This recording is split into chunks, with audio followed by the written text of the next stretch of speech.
Welcome back, folks. I get asked a lot what sort of tools and bits and pieces I take away. Oh, what a gorgeous day. What sort of tools and bits and pieces I take away on jobs, and I've just been away on a little kind of handyman job thing for a regular customer. I don't do a lot of the handyman stuff these days, so I thought I would take you through my bog standard kit that I take to pretty much every job, no matter what. This is kind of my base level kit that I take out to customer sites. It's a big extension lead, 25 metre drum there. I've got a working platform that is handy for just a bit of a step up and working at different heights. Dust sheets and whatnot are all in the back there, clean dust sheets. 2 buckets, one that I generally use for rubbish and another one that I use for water, for washing stuff down. The ladders don't always live in the truck, that's kind of depends on the job. I've got my vacuum at the back there. And then in terms of actual tools that I take out, so a set of, I'll show you all this in a bit more detail once I've got it in the shop, but I bring screws, drill bits, plugs, SDS drill, Combi drill and impact, main toolbox, and my something's gone horribly wrong bag.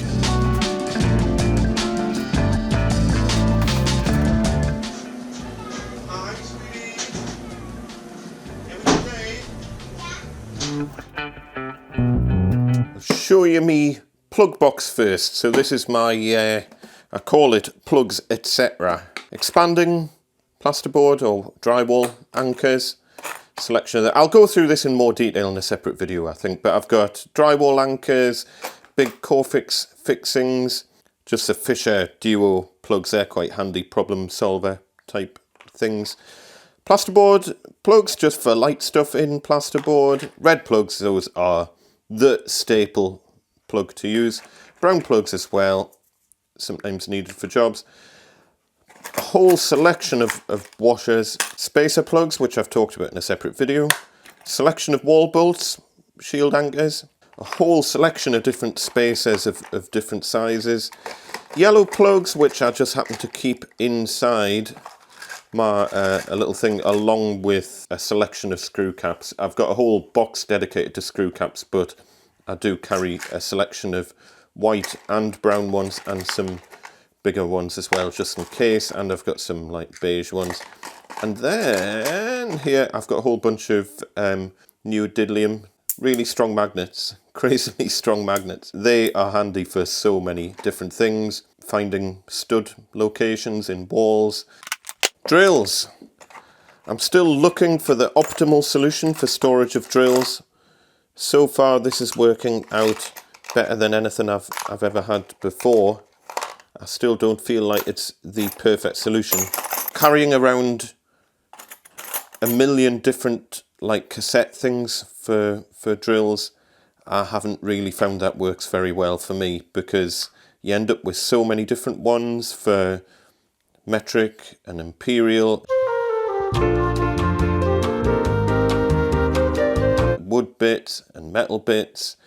So this is kind of a collection of all sorts of stuff that I use on quite a regular basis, and having them all in here works quite well. So I've got like flat bits and great big bits up there, a whole selection of hex bits and Torx bits, basically just bigger bits in there, a selection of Forstner bits in there, a whole selection of just little masonry bits, tile bits, self-centering bits, another self-countersinking pilot bit, another self-countersinking pilot bit. So all like the fancy stuff lives in there. So that's, I've still got a whole host of drill bits that just live in the workshop, but these, it just is a great kind of problem solver box that I bring around on every job with us.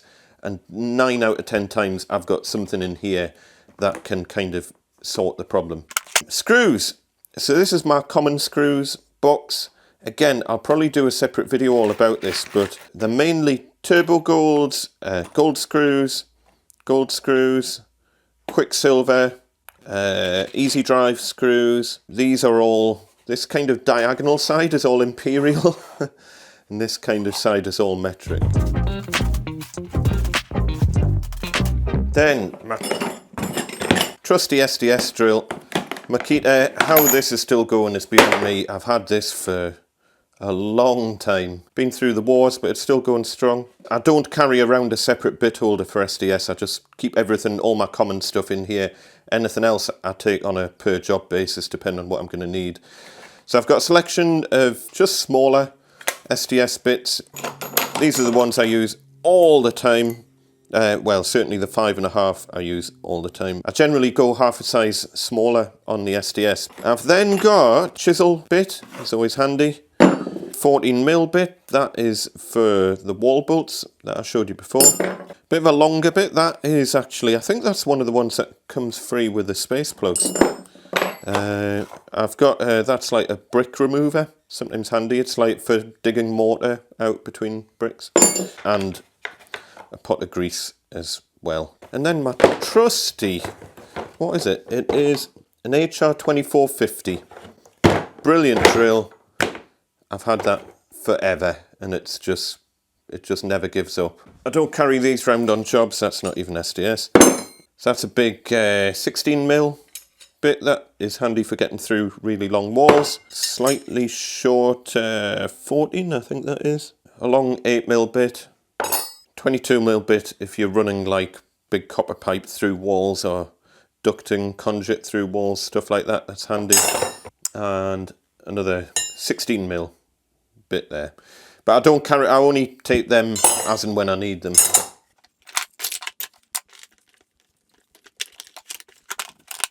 Then we've got my main toolbox. I'll really quickly show you, but again, I'll do a separate video on this at some point. Tends to be smaller tools in the top, bigger tools in the bottom, including a saw that fits in a toolbox. Highly recommend having a saw that you can make sure you've got to hand just in case, but I've got all sorts in the bottom bit.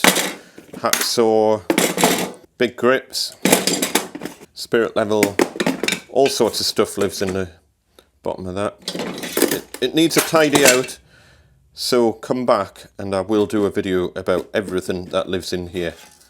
It's due a clear out. My Makita box, I've done a video on that, but I can't remember. In the last video I might have kept stuff up here, but I don't do that anymore because this is broken.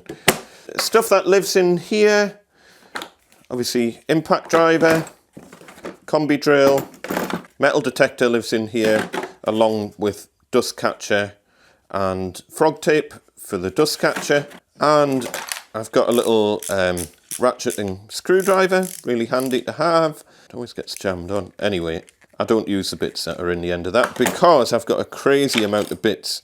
So I've got things like really long posi bits, a whole selection of flat bits and Phillips bits, hex bits, posi and Phillips, Torx bits, more Torx bits, and just a few big hex bits that I use for stuff, along with socket adapters as well live in there. Those are infinitely useful, and I've talked about it before.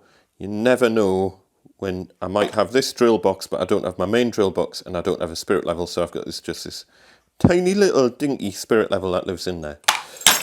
And over on this side, I've got some insane quantity of posi 2 bits, completely unnecessary, but it's because I've been trying a few different types. And then in this little cassette thing, I've got my tiny pilot drills and things that if I had them in the main drill box, I would lose them.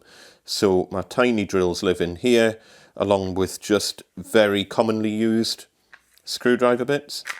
And I've got a bicycle spanner. Then I'll quickly show you my bugger it something's gone wrong bag.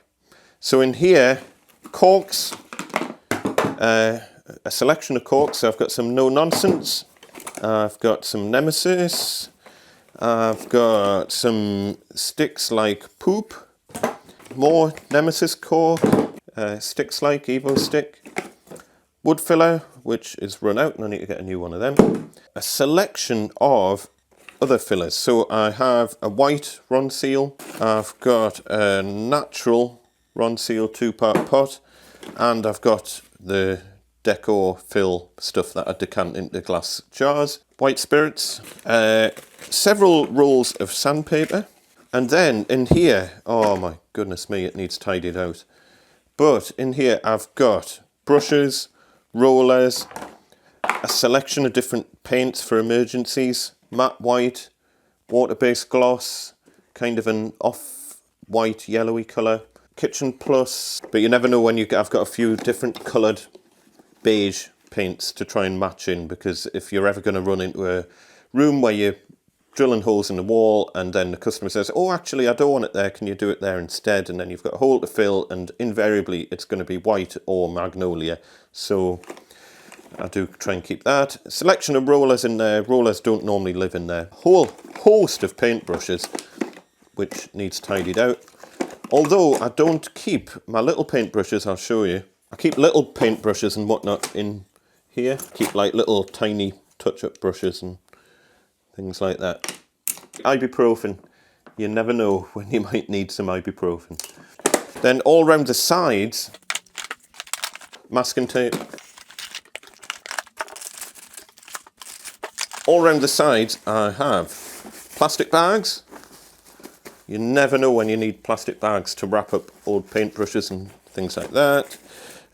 What's that? That's just a strap for the bag to shove it over my shoulder if I'm trying to carry too many things at the same time. This pocket is full of hardeners for 2-part fillers.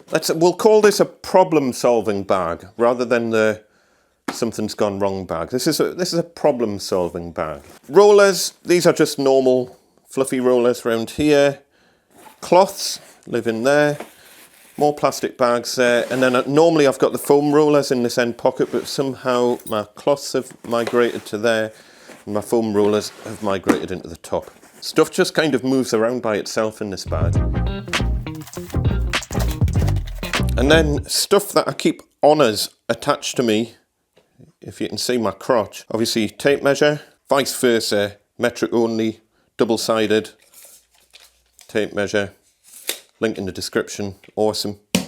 A bandana, just a cloth for kind of cleaning stuff up, which has a piece of tape. That is not a hanky, may look like a hanky. Hanky lives in a different pocket. House keys, I always keep keys in this pocket. I always try to get into the habit of always walking around holding keys, because the worst thing you can do is get into the habit of just leaving keys sitting on a bench or something, and then you accidentally lock yourself out of someone's house. I've got a little, just a DeWalt multi-tool thing that's always handy, that lives in my pocket. Oh, by the way, make, build, fix. Thanks for the key tag. That now lives on my keyring. My little Zoom recorder, which is on us at the minute and is rapidly running out of battery. Phone lives in there, along with Sharpies. Selection of pencils live in there. For some reason I've got a drill bit. There you go, just a really quick kind of mid-week update for you, because I'm conscious that I haven't had a chance to put out a midweek video for a little while and things have just been crazily busy. Bear with me, I am just playing catch up on the website and various other things. I haven't put out a blog type video for ages, and there's loads of jobs that I kind of got halfway through explaining you how I did them, and then you've probably been waiting forever for part 2 and given up. It is on my to-do list. So yeah, there you go. That's just a very, very quick overview of stuff that comes on pretty much every job. Everything else that I'll take will depend on the nature of the job, because I'm not set up for mobile working. I don't keep my tools in the van. I take stuff on jobs that I need for that particular job. Pop in the comments, let's hear how that differs to how you do it. It'd be really interesting to hear, especially if you're not set up for mobile working and in a similar kind of way you have to load up your vehicle, your van or your truck every day, and then you have to unload it at the end of the day.